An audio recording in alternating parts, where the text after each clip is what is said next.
আসসালামু আলাইকুম, সবাই কেমন আছেন? আশা করি অনেক অনেক ভালো আছেন। আমিও আল্লাহর রহমতে অনেক অনেক ভালো আছি।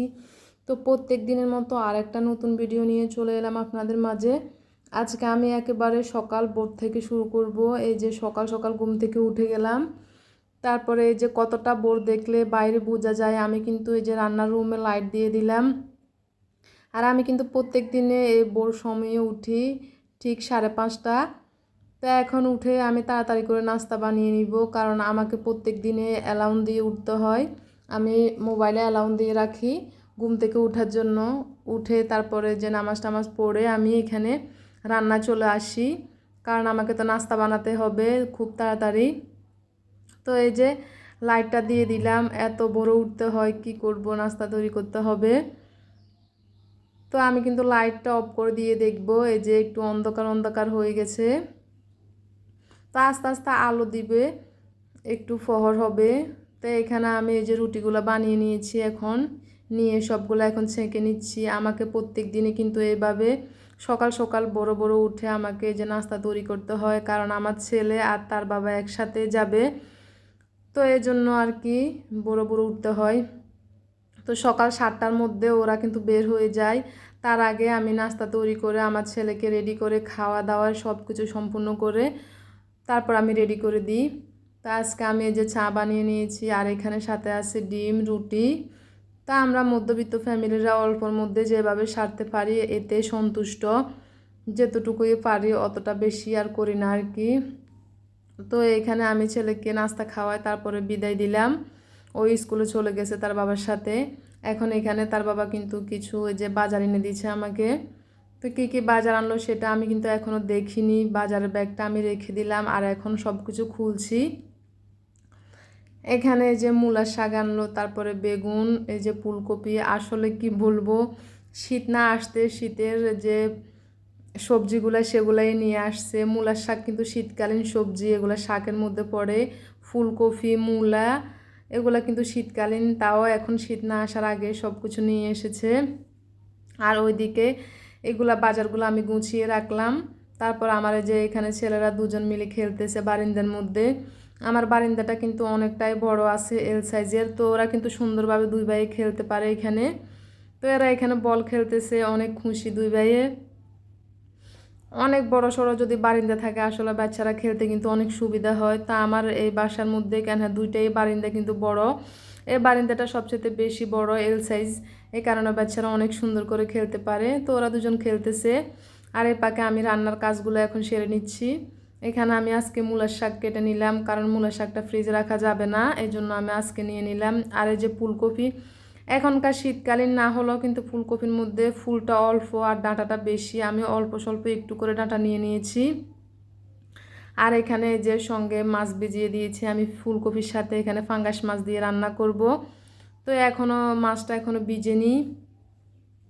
অতঃপর এই যে আমি এখন রান্না চলে আসলাম। এক চুলা আমি কিন্তু ভাত বসিয়ে দিয়েছি, আর এই চুলা আমি প্রথমে, এখনও মাছটা যেহেতু ভিজে নয় এই জন্য আমি শাক ভাজি করব আগে। তো শাক ভাজি করার জন্য আমি এখানে পেঁয়াজ কাঁচামরিচ দিয়ে এখন সব কিছু যে দিয়ে দিব, তারপরে শাকটা ভাজি করে নিব। মূলার শাক কিন্তু আমার অতটা পছন্দ না, কিন্তু তারপরও নিয়ে এসেছে শাওনের আব্বু, এর জন্য কি করব, বাজে তো করতে হবে যেহেতু নিয়ে আসা হয়েছে। আমার থেকে অতটা ভালো লাগে না মূলার শাক। তো এই যে শাক থেকে কিছুক্ষণ পরে কিন্তু এই যে অনেকটাই পানি বের হয়ে গেছে। তো আস্তে আস্তে পানিগুলো শুকালে কিন্তু শাকটা ভাজি করা হবে।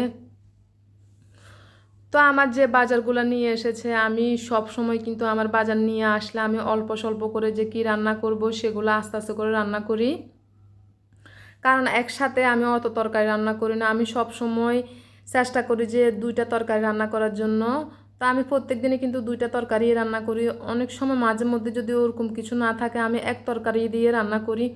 ইনশাল্লাহ তাতে যথেষ্ট আমরা অনেক খুশি, কারণ অল্প স্বল্প করে সংসারটাকে সুন্দর করে চালিয়ে যেয়ে যদি আমরা থাকতে পারি এটাই খুশি। কারণ অনেক বড় লোকেরা আছে, অনেক তরকারির আয়োজন করে, অনেক রান্না বান্না করে, মাছ মাংস সবজি অনেক কিছু। আমি সবসময় চেষ্টা করি যে একটা সবজি রান্না করার জন্য, আর আমার ছেলেরা কিন্তু মাছ পছন্দ করে, এই জন্য মাছটাই আমার সবসময় রান্না পড়ে। তা আমি এই যে দুই তরকারি বেশিরভাগ আমার রান্না হয়। তা এখন এখানে আমি যে ফাঙ্গাস মাছগুলো সুন্দর করে ভেজে নিচ্ছি। ফাঙ্গাস মাছ দিয়ে ফুলকপি রান্না করবো এই জন্য। তো এখন মাছগুলো নিয়ে নিচ্ছি, নেওয়ার পরে ওই কড়াইতে আমি ফুলকপি রান্না করব, এই জন্য একটু তেল দিয়ে পেঁয়াজ রসুন দিয়ে সব ধরনের মশলাগুলো দিয়ে দিব। তো আমার ভিডিও যারা যারা কিন্তু দেখেন তারা বুঝতে পারেন আমি সব সময় কিন্তু দুইটা তরকারি রান্না করি। তো আলহামদুলিল্লাহ এই দুইটা তরকারি দিয়ে আমরা যথেষ্ট পরিমাণে অনেক খুশি। আমি চেষ্টা করি সব কিছু থেকে, যে কোনো বাজার থেকে আমার মাছ নিয়ে আসলো আমি অল্প স্বল্প করে একটু একটু করে রান্না করে, এতে করে আমাদের সংসারটা কিন্তু সুন্দরভাবে গুছিয়ে নিতে পারি। আমরা অল্পর মধ্যে বাজারটাকে ঠিকমতো পুরো মাস কমপ্লিট করতে পারি আস্তে আস্তে। একসাথে তো সবাই খেতে পারে সব কিছু, রান্না করলে সব কিছু একসাথেই খাওয়া যায়, কিন্তু তা না করে আস্তে আস্তে যদি সুন্দর করে যে কীভাবে রান্না করব অল্প স্বল্প করে তার পরের দিনের জন্য কি রাখবো, ওরকমভাবে যদি রান্না করে বুঝে শুনে রান্না করি তাহলে কিন্তু সংসারে সুন্দরভাবে আয় করা যায়। তা আমি সব সময় এভাবে চেষ্টা করি যে আমি সব সময় যে বাজারটা নিয়ে আসলো, আমি কিছু আজকে ফুলকপি রান্না করলাম, সাথে মাছ রান্না করলাম, এইটাই তারপরের দিন আবার কি রান্না করব, এরকমভাবে আমার প্রত্যেকদিন রান্নাটা হয়। তো এখানে আমার এই যে মাছগুলো কষানো হয়ে গেছে, এখন যে ফুলকপির ডাঁটাটা ওটা আগে দিয়ে দিলাম, কারণ ওটা একটু ভালো করে কষাতে হবে, না হলে সিদ্ধ হবে না। তো ডাঁটাটা দিয়ে আমি কিছুক্ষণ ঢাকনাটা দিয়ে ওয়েট করব রান্না করার জন্য, তারপরে কিন্তু ফুলকপিটা দিয়ে দিব। তো যারা আসলে বড়লোক আছেন তারা অনেক অনেক বাজার করেন, তারপরে অনেক অনেক কিছু রান্না করে আয়োজন করে। তা আমাদের মধ্যবিত্ত ফ্যামিলিতে আমরা অল্প স্বল্পতেই কিন্তু আলহামদুলিল্লাহ খুশি। যেভাবে অল্প পরিমাণে রান্না করে অল্প কিছু দিয়ে আমরা সব সময় সংসারটাকে এগিয়ে নিতে পারি, ওটাই আমরা খুশি আলহামদুলিল্লাহ। অনেক সুখে আছি অল্প স্বল্প সব কিছু দিয়ে। তো আমার এই যে ফুলকপিগুলো দিয়ে দিলাম, এখন তো সুন্দরভাবে ওগুলো রান্না হয়ে যাবে। তা আবার কিছুক্ষণ ঢাকনা দিয়ে আমি রান্না করে নিব। অতঃপর আমার এই যে রান্নাগুলো কমপ্লিট হয়ে গেছে। প্রথমে কিন্তু আমি শাকভাজি করে নিয়েছি, আর এখন ফুলকপি দিয়ে মাছ রান্না করলাম। তো এই দুইটা তরকারি আমার আজকের রান্না। আমার সব সময় প্রায় দুইটা তরকারি সব সময় থাকে। তো যাই হোক, দুপুর রান্না বান্নার পরে যে সন্ধ্যাবেলায় যে কিছু বাজার নিয়ে আসলো, শাওনের আব্বু কিছু ফলমূল নিয়ে আসলো ছেলেদের জন্য। তো বলছি না আমরা অল্পতেই খুশি, অল্প অল্প করে নিয়ে আসলাম। এই যে এখানে কিন্তু হাফ কেজি ড্রাগন ফল মানে দুইটাই ধরলো, আর হাফ কেজি আপেল, আর ওইখানে 2 কেজি আম, যেটার মধ্যে অল্প অল্পর মধ্যে যদি আমি, আমার ছেলেরা আসলে কিন্তু ভাত একটু কমে খায় দুপুরবেলা, ওরা সব সময় যে ক্ষুধা লাগে বিকেলে অনেকবার বলে, আর দুপুরবেলা কিন্তু ভাত খাওয়ার আগে ছেলেদের অনেক ক্ষুধা আসে। তো আমি এই জন্য ভাবছি অল্প স্বল্প করে সব কিছু নিয়ে আসলে ওদেরকে আস্তে আস্তে দিব, ওরা দুপুরবেলা একটু খেয়ে শান্ত থাকবে। তো সাথে এখানে ড্রাগন ফল, আম, তারপরে কিছু আমরা নিয়ে আসলাম। ভাবছি দুপুরবেলা ওদেরকে একটু কেটে দিলে কিছুক্ষণ ওরা খাবে বা একটু শান্ত থাকবে এই জন্য। তারপরে এখানে যে যে গজাগুলো নিয়ে আসলাম, তারপরে এখানে কেক আর কিছু বিস্কুট এগুলো নিয়ে আসলাম, এগুলো আমি রেখে দিব, এখন ওদেরকে যখন যা চাই অল্প অল্প করে দিব। তা আমি কিন্তু এখানে বেশি ফলমূল নিয়ে আসি না, আসলে যার যেতটুকু সামর্থ্য অনুযায়ী সে ওইটুকু বাজার করে। আমার সামর্থ্য অনুযায়ী আমি সব কিছু অল্প অল্প করে এখানে নিয়ে আসলাম আলহামদুলিল্লাহ, এতে করে অনেক খুশি। বাচ্চাদেরকে সুন্দরভাবে অল্প অল্প কেটে দিব, ওরাও খাবে, সন্তুষ্ট থাকবে।